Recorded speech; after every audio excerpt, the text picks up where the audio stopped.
Me more about this starting lineup of the Zamboanga Master Sardines. Not really the most conventional starting lineup that Coach Barcoma yun. But you could see Coach talagang nag-increase na rin talaga yung kumpiyansa ni Joey Barcoma going for those 3-point shots as this season went along, as Alfred Patino goes up for those 2 points. It's just talagang hindi niya masyado hinahanap, pero mukhang hinahanap niya ngayong gabi. He said, Coach Louie, ano po ba yung sinasabi niya? I'm gonna prove you wrong. And here's Zamboanga with another chance to score. Good pass. No look pass. JV Marcelino locating J-Boy Solis.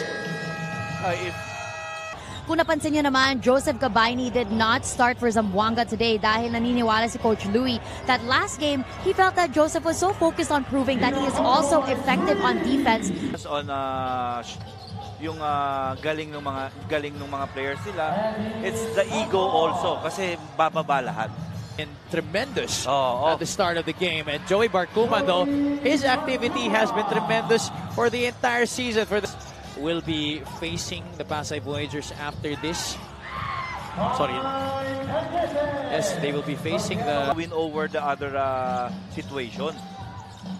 I'm sorry, that was Michael Cañete scoring on the previous possession. This time he dishes it out to Jerome Santos in this Zamboanga squad. Jerome Santos breaking away from the defense. He was all alone. Yeah, and that's the same thing with Robin Ive. Performance here in the first quarter. Abra moves the ball around. They go to Sedorifa. Corner pocket three is good. Yeah, favorite spot. It's really the paano facilitate ni Keanu Caballero. Many think that, many don't really realize the importance that Keanu Caballero brings to the table para dito sa Abra. Kailangan pipituhan na nila yan. Galanza, stop and pop. That is pure nylon para kay Bong Galanza. Basketball, Subido out to Jason Apolonio for 3, bullseye. Ang pagkakamali kasi that Renzo Subido here for the Weavers. A little hesitation, puts it up and in off the back para kay JLC John Lloyd Clemente. I think the best shot to take every time. Made a living with those kinds of jumpers in college, playing for the Olivares College Sea Lions. Markey, free for 3. Yes, sir.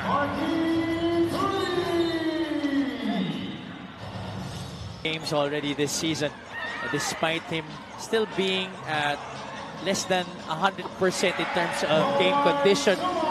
That man has been 100% for quite some time. Yung help side, nasasak in Joey Barcoma trying to keep Zamboanga within striking distance. That's his second 3-pointer. Hope for the best in their recovery. Barcoma really trying to take on the scoring cudgels here for Zamboanga in this game due to the absence of JC Marcelino. Remember, they're going to have to make up for 20.3 points. And it's not easy. What a pass. Sumang delivering that pass to JLC inside. Sedorifa. Ayan yung mga kailangan mong players sa ganitong laban. Tonton Bringas, quick feed to the cutting John Lloyd Clemente. Especially on the defensive end. But here, Tonton Bringas was able to get a lot of energy on that fake. So did Markey on those 2. Against our halftime score. This is brought to you by GameX Sports, the official online basketball lending partner of the MPBL. Today to Zamboanga. Muntikan pa matawagan ng delay of the game. Ito Master Sardines, and in the first possession of the third quarter, right away, they go to Chito Jaime. Galanza gets his high screen from Santos. Jaime looking down low to Andy. Santos will convert. Good cover, but on the other side we go. Sumang, emergency feed, JLC off to the left. Comboy at the right place at the right time. Abra here in this game, they may not be shooting that well from the field, but the number of possessions that they've been able to generate from those offensive rebounds. With a swipe, Barcoma leaves it for Galanza. Fly by on Clemente. Bong Galanza from the outside. Ang ganda talaga na itinatakbo ng team na yon. Barcoma, scoop shot is good. Ito talaga, mabilis talaga tumakbo to. Roll. Apolonio, the extra pass. Mahari will not settle for the outside shot. He goes hard and gets it up over Alfred Batino. Piero from the outside, way off the mark. Look at Alfred Batino. Work tooth and nail inside the paint, getting it to the much smaller Keanu Caballero for those 2 points. This time he decides to take it from the outside. That's with the defense of Cañete all over him. Gabayni, one-hander. Somehow, someway, he puts it in. And ayun yung maganda na Receives it on top. Quickly, he dribbles to the right side. Backdoor to Keanu Caballero. Hang time and a 2. And then talking about impact, I think that guy has Sky for it. It ends up with Cañete. Again, another offensive rebound for the Weavers.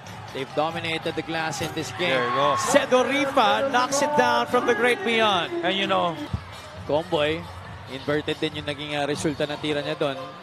Numbers for Zamboanga. Galanza hangs and scores. great control there coming from Munti ka na madulas ng tuluyan. Batino, quick face-up. Banging bodies against J-Boy Solis. You simply cannot be able to guard Altino Comboy. Fadeaway jumper.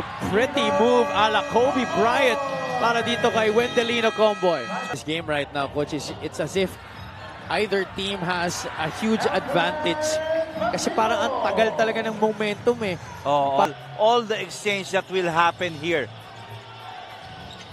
Batino switches on Renzo. Gabayni gets the basket plus the foul. Yeah, that's why I mentioned that.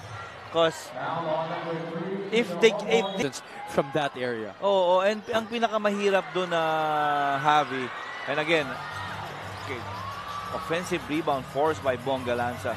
Galanza, short jumper is also short. Look at John Mahari coming out of nowhere. Gabayni tips it in for 2 more points. Zamboanga ties it at 60. End of regulation score is brought to you by GameX Sports, the official of your Saturday triple header here at the Quezon Convention Center. We still have the Huskers facing the Rice Vanguards right after this one for Haymaker. Eh, talaga may sagot lang para sa kahit anong atake itong parehong kupunan. Totoo yan. And ang pinakamaganda dito, how decision. Markey, 20-footer, no good. Alfred Batino. Again, another offensive rebound. Markey this time from the outside. He will not miss 2 straight times. Like with this one, Joseph Gabayne with 4 fouls already. And finally, a basket there para kay Renzo Sobido. The hands of the Zamboanga defense. It's really the hustle nitong Zamboanga, and especially that guy. And who made the pass, coach? The defensive energy na dinadala niya. Clemente picks up loose change and turns it into gold. Be the final 2 minutes of this one, brought to you by GameX Sports, the official online basketball ending partner of the MPBL. Basta ending, GameX. Renzo Sobido trying to put an end to this one. There's still time on their 24. Galanza in and out, goes all the way to the rack, finishes high off the glass. Ken Zamboanga extend their winning run to 3. This could be the dagger. Yes, sir. JV Marcelino hits it. The lead for Zamboanga is now 11. JV Marcelino, Markey just taking his time here against Gabayni. Goes hard to the rack. And still able to get the 2 points. That matchup between Ambra and Zamboanga. Despite the loss, the Weavers, they put up a really good show, Coach Louie. That's our final score, brought to you by GameX Sports, the official online basketball ending partner of the MPBL. Basta ending, GameX, let's go.